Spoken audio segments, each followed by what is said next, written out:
한국 식당들은 고객에겐 관심 없고 돈 버는 것만 관심 있는 사기꾼들이에요. 여기 한국 식당에서 주문을 하자 말자 태도가 돌변한 식당 주인 때문에 충격적인 경험을 했다는 프랑스 요리사가 있습니다. 이럴 줄 알았다면 한국에는 절대 가지 않았을 거라며 눈물을 흘리며 후회를 했다고 하는데요. 도대체 한국에서 어떤 경험을 했길래 이런 말을 한 걸까요? 버터와 허브향이 가득한 주방에서 저는 이마에 땀을 닦고 있었어요. 제 이름은 마르셀 뒤퐁이고 키가 조리대에 닿을 만큼 자란 이후로 거의 매일처럼 우리 가족 레스토랑 주방에 서 있었죠. 벽에 걸린 시계는 밤 10시 30분을 가리키고 있었고 마지막 손님이 떠난 지 1시간이 지났어요. 오늘도 단 3테이블만 차지했어요. 또다시요.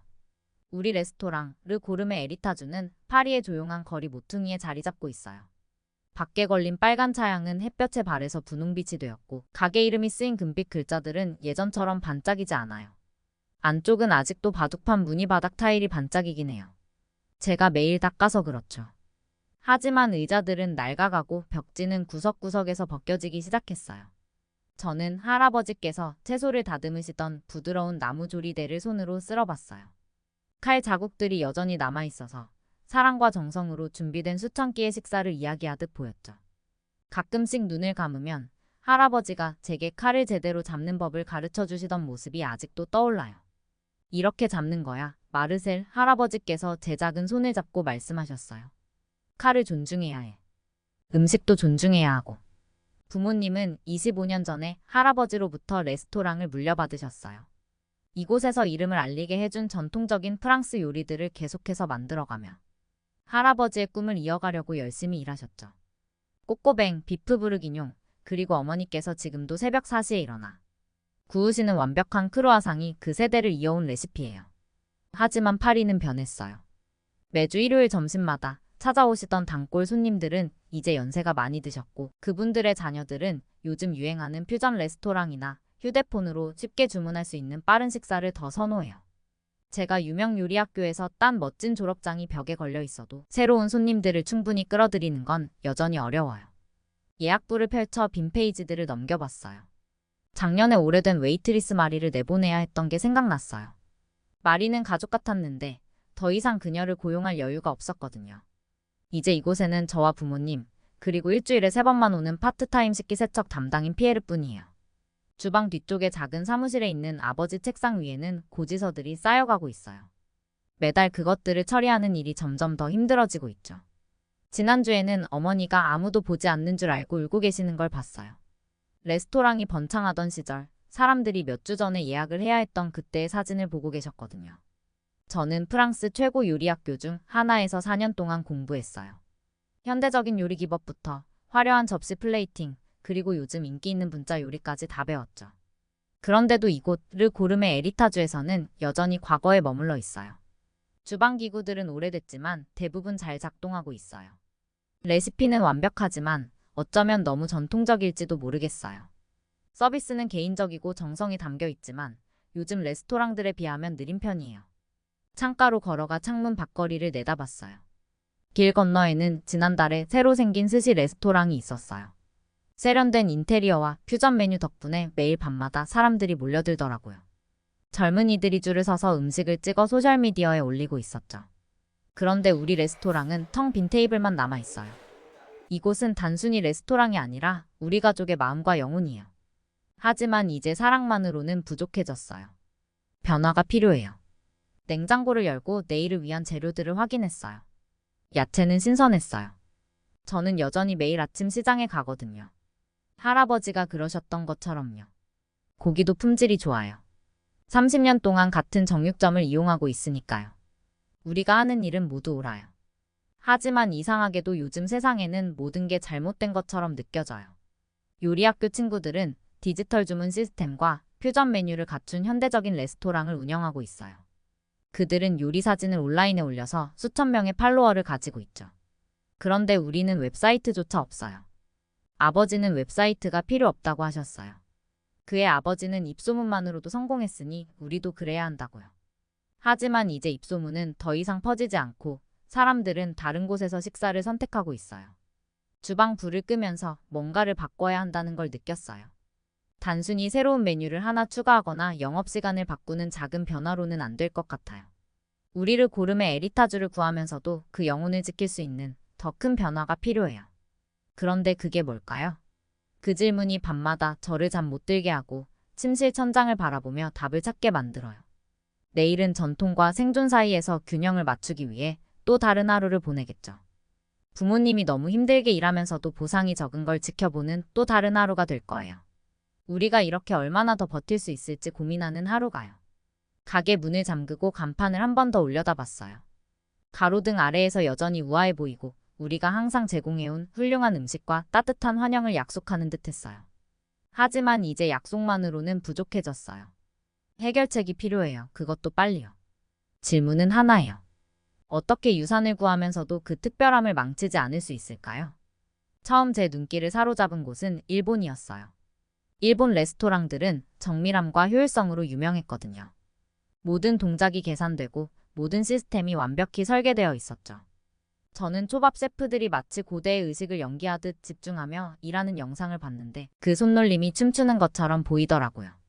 또 현대적인 일본 레스토랑들은 첨단 주문 시스템과 혁신적인 서비스 스타일을 자랑하고 있었어요.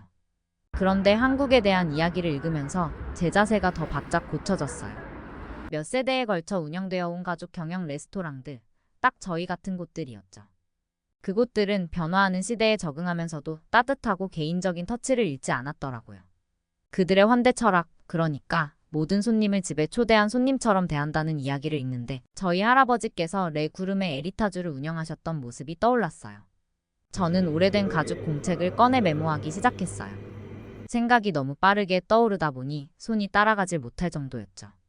마이너스 현대적인 관리 시스템 공부하기. 마이너스 새로운 서비스 스타일 배우기. 마이너스 전통과 혁신의 균형 맞추는 방법 이해하기. 마이너스 레스토랑의 영혼을 잃지 않고 효율성을 높이는 방법 찾기. 조사를 하면 할수록 더 명확해졌어요. 이걸 직접 봐야겠더라고요. 글로 읽는 것만으로는 부족했어요. 그들의 분위기를 느끼고 음식을 맛보고 무엇보다 그들의 운영 방식을 직접 경험해야 했어요. 제 손은 살짝 떨리고 있었지만 노트북에서 항공권 검색 엔진을 열었어요. 이건 돈이 꽤 들 텐데 이미 재정적으로 힘든 상황이었잖아요. 하지만 모든 걸 구하려면 때로는 모든 걸 걸어야 하잖아요. 저희 아버지가 저에게 가족의 시그니처 요리인 꼬꼬뱅을 처음 가르쳐 주실 때 하셨던 말이 떠올랐어요. 마르셀 요리든 인생이든 새로운 걸 시도할 만큼 용감해야 한단다. 다음 날 아침 부모님께 전화를 걸어서 제 계획을 말씀드렸어요. 엄마는 잠시 조용하셨지만 아버지는 바로 이해하시더라고요. 내 할아버지가 자랑스러워하실 거야 하고 부드럽게 말씀하셨죠. 좋은 셰프는 절대 배움을 멈추지 않는다고 항상 말씀하셨지. 그 후 몇 주 동안 저는 여행 준비를 했어요. 도쿄와 서울의 레스토랑 주인들과 미팅을 잡고 그들이 지식을 나눠주기로 했죠.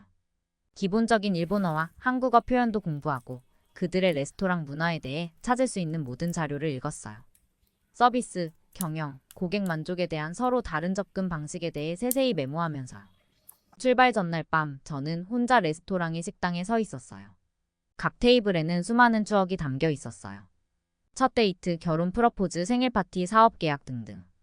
할아버지께서 손님들을 유명한 미소로 맞아주시던 낡은 나무 봐도 가만히 만져봤어요. 꼭 자랑스럽게 해드릴게요 하고 텅 빈 방에 속삭였어요. 할아버지의 꿈을 지킬 방법을 찾아낼 거예요.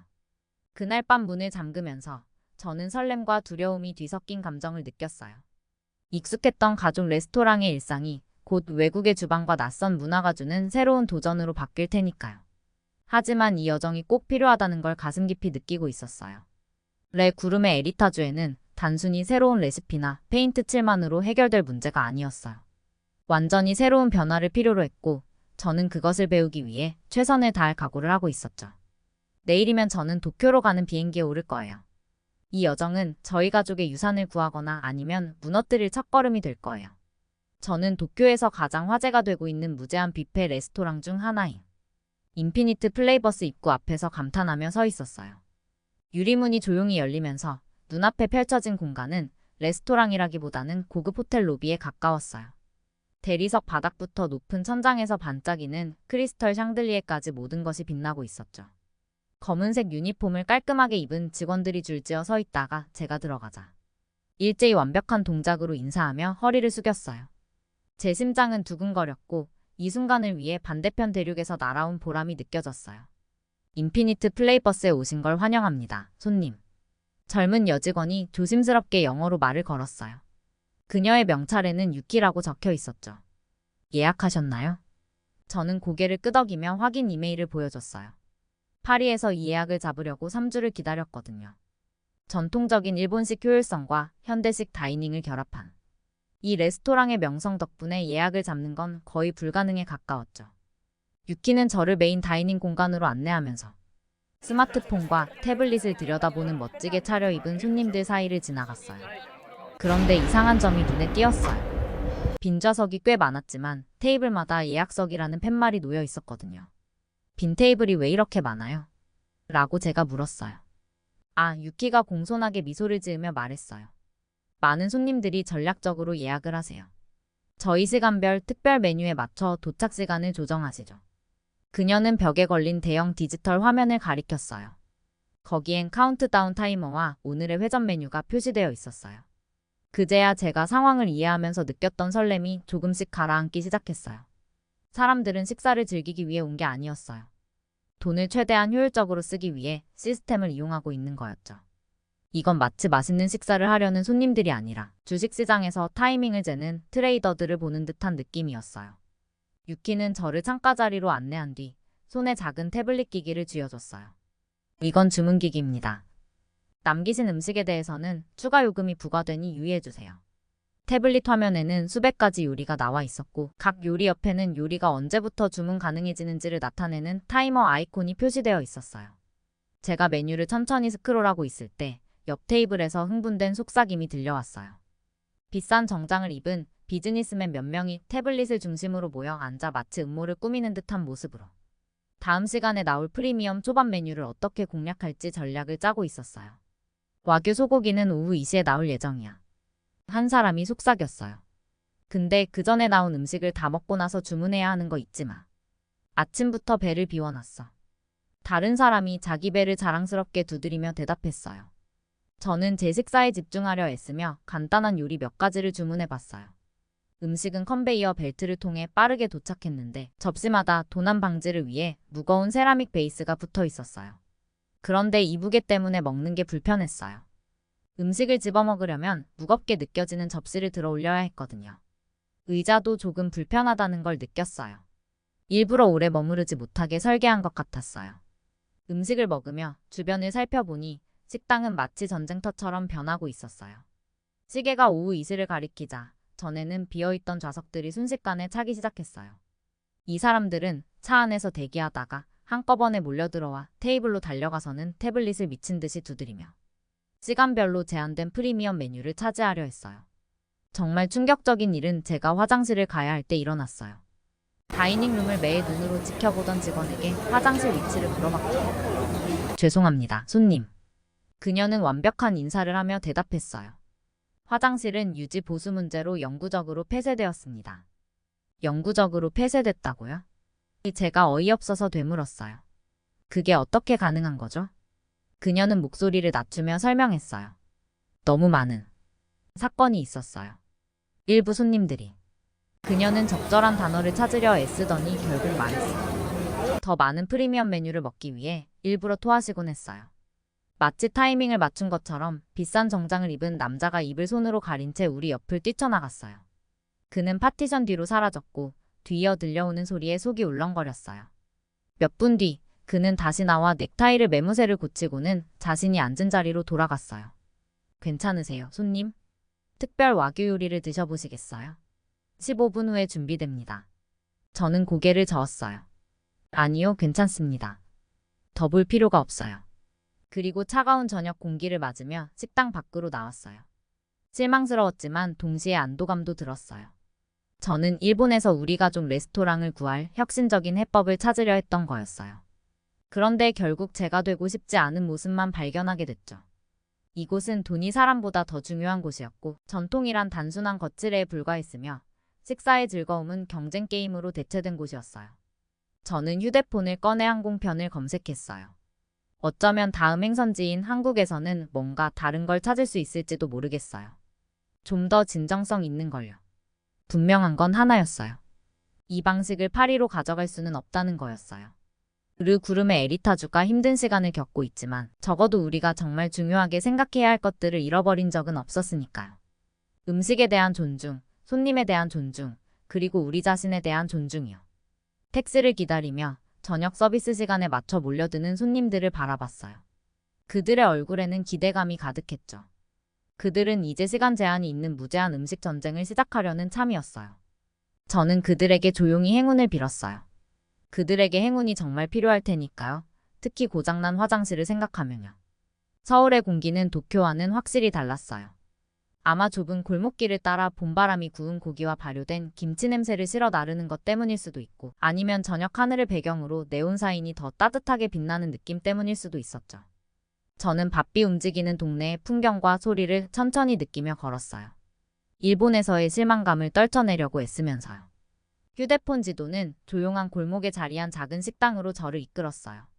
겉모습은 별로 특별해 보이지 않았어요. 낡은 나무 문에 한글로 쓰인 단순한 간판 하나가 걸려 있었는데 제가 읽을 수는 없었어요. 문을 밀고 들어가니 머리 위에서 작은 종이 울렸지만 아무도 저를 맞이하러 나오지 않았어요. 가게 내부는 소박했어요. 깨끗한 비닐 테이블보가 씌워진 6개나 7개쯤 되는 테이블이 있었고요. 한쪽 구석에는 나이가 지긋해 보이는 아주머니가 낮은 의자에 앉아 콩나물을 다듬고 계셨어요. 제가 들어왔을 때도 거의 고개를 들지 않으셨죠. 저는 입구에 서서 누군가 자리를 안내해 주길 기다리며 어색하게 서 있었어요. 프랑스라면 이런 일은 절대 없을 텐데 손님을 무시하는 건 상상도 할 수 없었거든요. 나가야 하나? 라는 생각이 들었지만 뭔가가 저를 붙잡았어요. 빈 테이블 하나를 골라 앉았어요.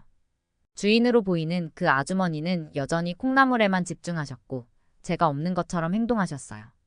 메뉴판도 없었고 물도 나오지 않았어요. 얼굴이 점점 뜨거워지면서 민망하고 답답한 기분이 들었어요. 거의 일어나 나가려던 찰나에 아주머니가 드디어 움직이셨어요. 아무 말도 없이 주방으로 들어가더니 냄비 소리와 기름 튀기는 소리가 들렸어요. 몇 분 뒤 아주머니는 작은 접시 하나를 들고 나타나셨죠. 접시 위에는 참기름과 참깨로 간이 딱 맞게 된 시금치 나물이 반짝이며 놓여 있었어요. 시금치 나물, 아주머니가 제 앞에 음식을 놓으면서 처음으로 말을 꺼내셨어요. 제가 반응하기도 전에 아주머니는 다시 주방으로 사라지셨어요. 그 시금치 나물은 단순하면서도 우아하게 보였어요. 제가 주문한 것도 아니었고 혹시 관광객에게 비싼 음식을 강제로 파는 수법일까 걱정도 됐지만 제 요리사로서의 호기심이 이겼어요. 한 입 먹어봤죠. 입안에서 맛이 폭발했어요. 고소하면서도 살짝 짭짤한데 시금치의 자연스러운 단맛이 제대로 살아있었어요. 그 맛을 음미하고 있는데 아주머니가 다시 오셔서 접시들을 더 내오셨어요. 바삭한 김치전, 김이 모락모락 나는 국 양념된 부드러운 소고기, 그리고 색색의 채소가 반짝이는 잡채까지요. 제가 주문한 게 아닌데요 라고 말하려 했지만 아주머니는 손을 휘저으며 말을 막으셨어요. 먹어.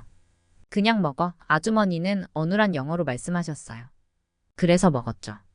각 요리가 저마다의 이야기를 들려주는 것 같았어요.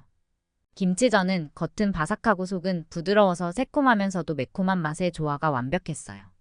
국은 봄 채소와 부드러운 만두가 들어있어 속까지 따뜻해졌고요. 잡채는 참기름, 간장, 그리고 볶은 채소의 자연스러운 단맛이 어우러져 입안에서 춤을 추는 것 같았어요.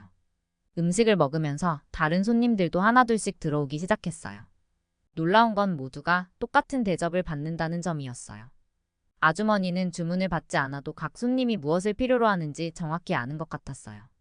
피곤해 보이는 회사원은 따끈한 국을 가장 먼저 받았고 젊은 커플에게는 함께 나눠 먹을 수 있는 다른 요리가 나갔어요. 식사가 중반쯤 지났을 때 아주머니는 가까운 테이블에 앉아 차 한 잔을 들고 저를 바라보셨어요. 그제야 아주머니의 무관심이 무례함이 아니라는 걸 깨달았어요. 그건 자신감이었어요. 자신의 음식과 방식을 믿는 자신감, 그리고 손님들이 무엇을 필요로 하는지 아는 자신감이요. 왜요? 저는 음식들을 가리키며 결국 물어봤어요. 아주머니는 처음으로 미소를 지으셨어요. 배고파 보였어. 아주머니가 단순하게 대답했어요. 음식 때문 아니야. 다른 거. 눈가가 뜨거워지면서 눈물이 나올 뻔했어요. 아주머니 말이 맞았어요. 저는 배고팠어요. 단순히 음식이 아니라. 진짜 무언가를, 진정성을, 의미를, 제 레스토랑을 지키기 위해 요령이나 속임수를 쓰지 않아도 되는 방법으로. 한국에서는 아주머니가 다시마를 이으셨어요. 영어는 서툴렀지만 의미는 명확했어요. 음식은 사랑이야. 사업만 아니야. 먼저 사랑, 그 다음 사업. 저녁 시간이 지나면서 가게는 점점 더 많은 사람들로 가득 찼어요. 저는 아주머니가 각 손님을 가족처럼 대하는 모습을 지켜봤어요. 음식이 사람들을 어떻게 하나로 묶어주는지, 음식을 내오는 행위가 어떻게 이렇게 따뜻함과 연결을 만들어낼 수 있는지를요. 이곳은 단순한 식당이 아니었어요. 집 같았고 들어오는 모든 이들은 소중한 손님처럼 대접받았어요. 결국 계산을 요청했을 때 생각보다 요금이 저렴했어요. 더 많이 내려고 했지만 아주머니는 단호히 거절하셨어요. 다음에 와. 친구 데리고. 그날 밤 호텔로 돌아가는 길, 저는 어린 시절 이후로 느껴본 적 없던 감정을 느꼈어요. 돌봄을 받는 순수한 기쁨, 단순히 음식만이 아니라 친절로 채워지는 기쁨이었죠. 네온 사인은 여전히 머리 위에서 반짝였지만 이제는 제 앞길을 환히 밝혀주는 것 같았어요. 레 구름의 에리타주에서 제가 무엇을 해야 할지 분명히 알게 되었어요. 이제 음식만의 문제가 아니었어요. 환대의 진정성을 다시 찾는 일이었죠. 그날 아침 파리의 상쾌한 공기를 느끼며 레구름의 에리타주의 무거운 나무문을 열면서 저도 모르게 웃음이 났어요. 한국에서 배운 교훈들이 마치 좋아하는 노래처럼 머릿속에서 계속 맴돌았거든요. 서울의 한 노부부가 운영하던 식당에서 배운 환대는 제가 요리. 학교에서 몇 년 동안 배운 것보다도 더 큰 가르침을 주었어요. 오늘부터 새롭게 시작해요. 제가 직원들 앞에서 선언했어요. 호기심 가득한 얼굴로 모여든 직원들 중에는 제가 어릴 적부터 이곳에서 일해온 사람들도 있었어요. 그들의 눈에는 걱정이 비쳤죠. 변화라는 건 항상 두려운 법이잖아요.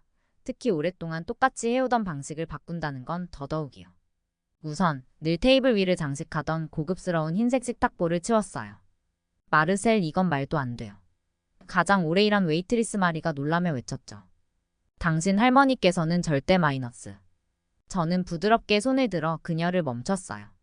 믿어주세요. 제가 말했어요. 우리는 더 나은 것을 만들어낼 거예요. 그 대신 테이블 위에는 작고 다채로운 전체 요리들을 올렸어요. 바삭한 채소 피클, 허브버터를 곁들인 신선한 빵, 그리고 따뜻한 수프 한 잔씩을요. 한국 식당에서 마치 마법처럼 나오는 반찬들처럼 이 작은 요리들도 손님들에게 우리가 드리는 선물이었어요. 그런데 공짜로 음식을 준다고요? 그 비용은 어떻게 감당하죠? 회계사 장릭이 머리를 긁적이며 물었어요. 저는 한국 식당 주인이 해준 말을 떠올리며 웃었어요. 마음에서 우러나주는 것은 10배로 돌아옵니다. 그때들은 이 말을 장릭에게 설명하며 이런 투자가 광고로 얻을 수 없는 충성심과 입소문을 만들어줄 거라고 확신시켰어요. 다음 변화는 더 어려웠어요. 저는 직원들을 모아두고 손님들에게 너무 격식을 차리지 말라고 당부했어요. 손님들의 눈을 똑바로 바라보세요. 제가 지시했어요. 진심 어린 미소를 지으며 그들이 여러분의 집에 초대받은 손님이라고 생각하고 대화하세요. 단순히 식당의 손님이 아니라요. 몇몇 직원들은 처음에는 어려워했어요. 특히 20년 동안 우아한 저를 완벽히 연마해온 수석 웨이터 피에르는 처음에 거부감을 보였죠. 하지만 손님들이 따뜻한 환대를 받고 편안해하며 더 자유롭게 주문하고 자주 찾아오는 모습을 보면서 그는 이 새로운 방식의 가장 큰 지지자가 되었어요. 또한 저는 낮은 테이블과 편안한 의자를 들여왔어요. 일본 식당에서 경험했던 딱딱한 좌석이 식사를 마치 경주처럼 느끼게 했던 것을 기억하면서요. 그래서 우리는 가족들이 느긋하게 식사를 즐길 수 있는 아늑한 공간들을 만들었어요. 마치 서울의 동네 식당들에서 연인들이나 친구들이 시간을 보내는 것처럼요. 가장 큰 변화는 가격 정책이었어요. 숨겨진 추가 요금이나 혼란스러운 시가 가격 항목은 없애버렸죠. 모든 가격을 명확하고 간단하게 표시했어요. 심지어 세금까지 포함된 가격을 적었는데 다른 경쟁 식당들은 충격을 받았지만 손님들은 무척 좋아했어요. 변화의 과정이 늘 순조롭지는 않았어요. 어느 저녁 단골이던 한 연세 많은 손님이 들어와서는 손을 흔들며 변화에 대해 불만을 터뜨렸어요. 이건 내가 30년 동안 알던 레 구름의 에리타주가 아니야. 라고요. 저는 그분을 앉히고 새로 준비한 전체 요리를 대접하며 그의 이야기를 들었어요. 식사가 끝날 즈음에는 피클을 추가로 포장해달라고 부탁하시더라고요. 파리 전역의 소문이 빠르게 퍼졌어요. 공짜 음식을 주는 식당. 이라고들 했죠. 가족처럼 대하는 곳이라고요. 곧 우리가 유행이어서가 아니라 사람들이 진심으로 환대한다고 느꼈기 때문에 줄이 생기기 시작했어요. 6개월 만에 매출은 2배로 늘었어요. 더 중요한 건 직원들이 더 행복해졌다는 거였어요. 어느 날 아침 마리가 전체 요리를 준비하면서 흥얼거리는 모습을 봤어요. 있잖아요. 그녀가 말했어요. 당신 할머니도 이걸 좋아하셨을 거예요. 늘 식당은 배만 채우는 곳이 아니라 마음을 채우는 곳이라고 말씀하셨거든요. 이웃 지역도 변했어요. 다른 식당들도 우리 방식을 따라하며 환영 요리를 내놓기 시작했어요. 몇몇은 조언을 구하기도 했고 저는 한국에서 느꼈던 그 너그러운 마음을 떠올리며 아낌없이 공유했어요. 우리 거리는 파리에서 가장 환대가 좋은 식당가로 알려지게 되었어요. 한국에서 돌아온 지 1년 뒤 저는 한 봉투를 받았어요. 안에는 레 구름의 에리타주를 파리에서 가장 사랑받는 식당으로 선정했다는 잡지 기사가 들어있었어요. 그 상도 의미 있었지만 더 감동적이었던 건 기사 속 문장이었어요. 이곳은 프랑스 요리 유산을 보존하는 데 그치지 않고 다른 문화의 환대 정신을 받아들여 이를 더욱 풍요롭게 만들었다. 그날 저녁 가족들이 웃으며 식사를 나누고 직원들이 손님들과 따뜻하게 대화하는 모습을 보며 제 여정을 떠올렸어요. 일본에서의 실패가 저를 한국으로 이끌었고 한국의 지혜가 우리의 레스토랑뿐만 아니라 우리의 영혼까지 구해줬어요. 우리는 더 이상 단순한 사업체가 아니었어요. 사람들이 음식을 나누고 이야기를 공유하며 삶을 함께하는 하나의 집이 되었죠. 벽에 여전히 걸려있는 할머니와 할아버지의 사진을 보며 저는 속삭였어요. 우리가 해냈어요. 우리의 유산은 이제 단순히 살아남는 데 그치지 않고 번영하고 성장하며 더 많은 사람들의 삶에 감동을 주고 있었어요. 그리고 이 모든 것은 진정한 환대는 문화적 경계를 모른다는 깨달음에서 시작되었어요.